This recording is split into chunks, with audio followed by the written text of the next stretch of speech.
안녕하세요. 안녕하세요. 오랜만에 만나 뵙게 돼서 반갑습니다. 반갑습니다. 네, 네. 우리 사사기 이제 시작하게 됐어요.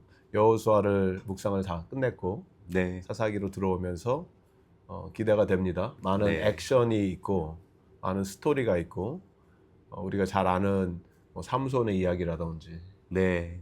재밌는 이야기들이 많은데, 그런데 생각보다 그 안에 담겨져 있는 그 그리스도의 메시지라던가 성경적인 핵심 가치가 의외로 우리가 잘 모르는 게 많은 것 같아요. 사사기를 네.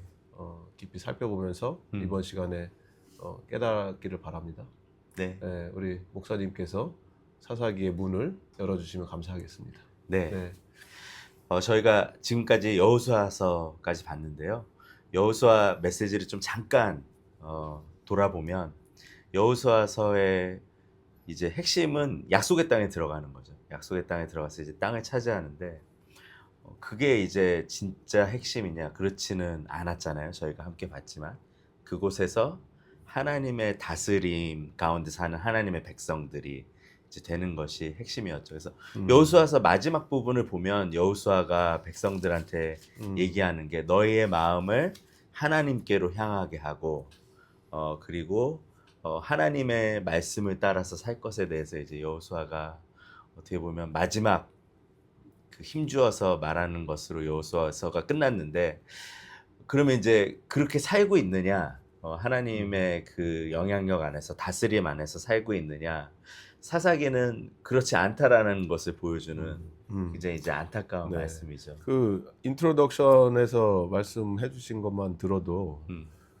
그냥 단지 약속의 땅에 들어가는 것 자체가 목적이 돼버리면 그걸로 모든 스토리가 이제 끝나는 건데, 하나님의 스토리가. 그렇죠. 우리가 많은 경우 어떤 인생을 어떤 목적 중심의 삶, 목표 지향적인 삶, 이게 참 중요하긴 한데, 그거를 이루었다고 이제 뭐 다 끝났다 이렇게 하면은 결국 하나님께서 그 이스라엘 백성을 통해서 원하셨던 게 젖과 꿀이 흐르는 땅에 들어갔으니 이제 끝이다 이렇게 하면은 성경이 짧아졌겠죠, 굉장히. 맞습니다. 근데 네. 그게 아니라는 거를 알려주는 거잖아요. 맞습니다. 그거 자체가 중요한 게 아니었다. 맞아요. 맞아요. 그래서 예. 우리 인생도 아마 그렇게 해석을 좀 해야 될 것 같아요. 어떤 목적 하나 두고 이거 이뤘으니까 난 다 이루었도다. 맞아요. 그런 맞아요. 게 아닌 거죠. 네. 대표적인 예가 애들 뭐 학교 대학 들어갔으니까 이제 끝났다. 그런 게 아니잖아요. 네. 우리도 또 명문대 출신이잖아요, 우리가. 그렇죠. 근데 아무 소용이 없다라는 걸 알잖아요. 네, 네. 그게 그렇죠. 종이 쪼가리 그런 아무것도 아니다더라. 목표 하나가 뭐 그게 아무것도 실제적인 변화가 일어나지 않는다, 우리 삶 속에서. 네, 네, 그런 거를 보게 되는 것 같아요. 네. 그래서 이제 사사기 저희가 첫 부분 1장부터 4장을 보는데 저희가 발견하는 거는 처음부터 발견하는 거는 우상 숭배가 시작이 된다는 거예요. 핵심장이 2장인데 들어가자마자, 그렇죠. 약속의 땅에 들어가자마자 우상 숭배가 시작된다. 네, 네.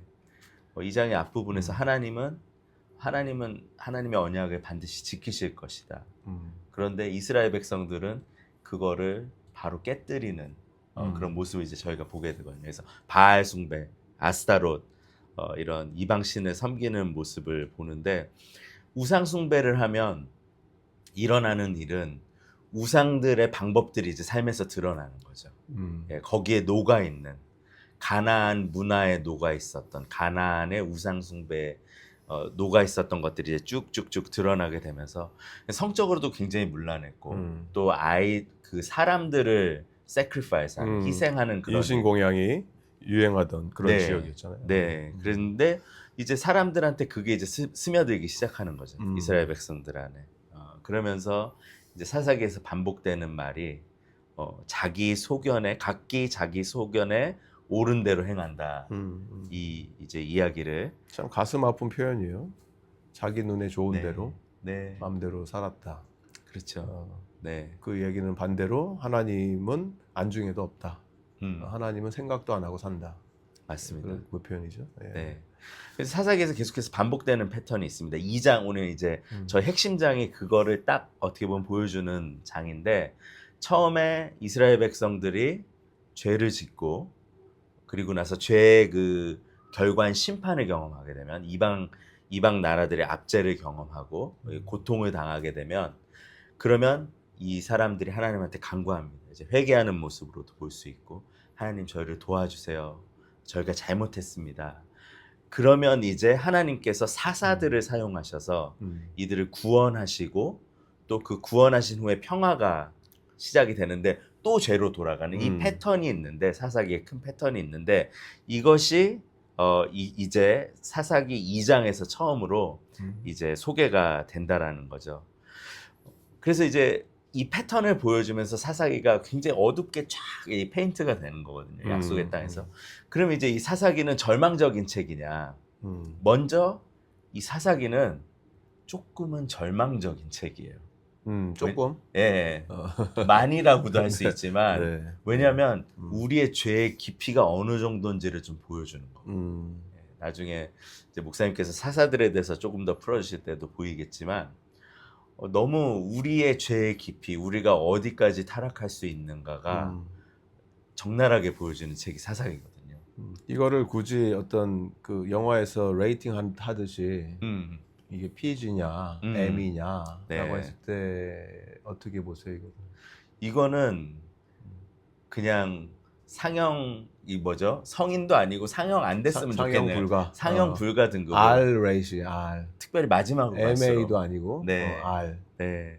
애들한테 보여주면 안 되는 네. 그러한 비참한 모습들이 나오죠. 저도 좀 안 봤으면 좋겠어요. 네. 마지막 거는요. 마지막에 가면 갈수록 이게 나아지는 게 아니고 네. 정말 이게 가능한 일인가 인간으로서 그럴 정도로 심각한 죄의 적나라한 결과들이 드러나죠. 마지막에. 맞습니다. 네. 맞습니다. 네. 그런데 그게 끝인가 사사기가 그렇지는 않다라는 것입니다.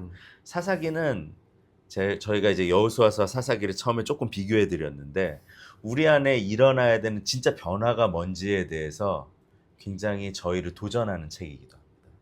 어떤 변화가 일어나야 네. 되냐? 어떤 변화가 일어나야 되느냐?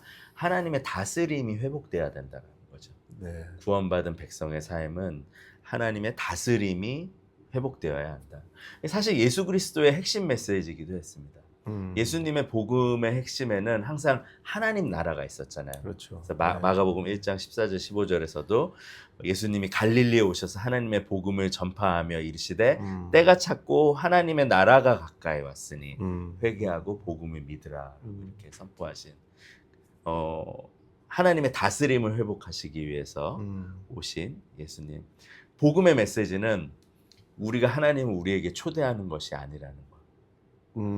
복음의 메시지는 우리가 하나님 나라 중심으로 네. 하나님 중심으로 삶의 축이 바뀌어야 한다라는 것. 그러니까 사사기의 모든 문제는 사실 여기에 하고 연결이 되어 있습니다.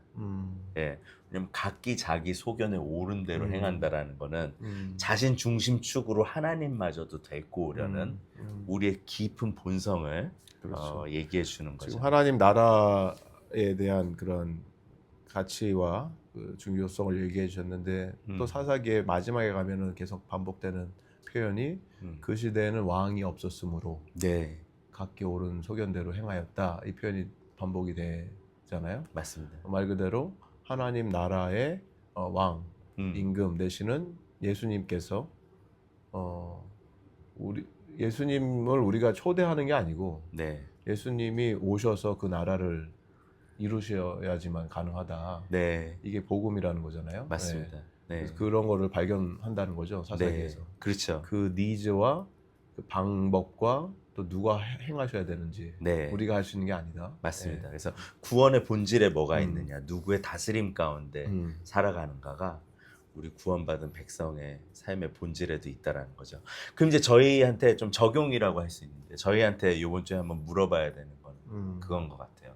저희는 보통 특별히 한국교회 부흥을 경험한 세대들은 저희 스스로를 여호수아 세대로 여기는 경우가 굉장히 많거든요. 네. 그래요. 네. 그 그래서 시대도 끝난 것 같아 이제. 네, 그렇죠. 여호수아 맞아요. 시대가 끝났죠. 아픈데요. 근데 그러면서 이제 다음 세대한테 신앙을 물려줘야 된다라고 얘기를 하는데 스스로한테 물어봐야 되는 거는 나는 나 중심의 복음을 가지고 있는가 아니면 하나님 나라 중심의 복음을 가지고 있는가를 물어봐야 된다는 거죠. 만약에 나 중심으로 각기 자기 소견에 옳은 대로 행하는 것이 내가 갖고 있는 믿음의 모습이라면 하나님 사사기 백성의 모습이 또 그들이 갖고 있었던 신념이 저의 믿음과 참 비슷할 수 있습니다. 사실은 그런 모습인 것 같습니다. 라고. 이 시대의 음. 메시지인 것 같아요. 너의 소견에 옳은 대로 사십시오. 당신이 원하는 대로 마음껏 사세요. 네, 이 시대뿐만이 아니라 뭐 언제나 있었던 메시지지만 맞아요. 특별히 요즘 이 시대는 이거를 마치 어떤 버추처럼 자랑스러워하고 프라이드라는 단어도 쓰기도 하고 네, 드러내고 마음껏 그렇게 살아도 됩니다. 음, 그래서 그런 면에서는 이 시대가 이 사사기 시대와 다르지 않을 뿐더러 네, 어떻게 보면 더 심한 상황이 된 것 같기도 해요. 맞습니다. 네, 네. 네. 그래서 사사기는 굉장히 중요한 책이다. 음, 우리를 회개로 인도해야 되고 우리에게 진짜 일어나야 되는 변화에 대해서 관심을 갖게 하는 어떻게 보면 굉장히 중요한 시작점이 되는 성경 전체로 놓고 봤을 때 네, 그런 책이라고 할 수 있겠습니다. 그러네. 네, 네. 감사합니다. 네, 목사님. 기도로 마칠까요? 네, 기도해 주시겠어요? 네. 우리의 왕이 되시고 하나님 나라의 주인이 되시는 그 예수님으로 말미암아 감사와 찬양과 영광을 올려드립니다. 하나님 이 시대의 삶의 패턴과 풍조가 사사시대와 별로 다르지 않음을 우리가 보면서 정말 다시 한번 하나님의 복음이 무엇인지 깨닫기를 원합니다. 우리가 무엇인가 이루어내는 것이 아니고 이미 예수 그리스도께서 우리의 왕이 되시고 하나님 나라를 시작하신 그분께서 우리의 인생 가운데서도 복음이 들리게 해주시고 깨닫게 해주셔서 계속해서 끊임없이 복음으로 돌아갈 수 있는, 우리에게는 왕이 없는 것이 아니고 진정한 왕 되신 예수님이 있음을 기억하는 이 말씀 묵상의 시간이 될 수 있도록 함께하여 주시옵소서.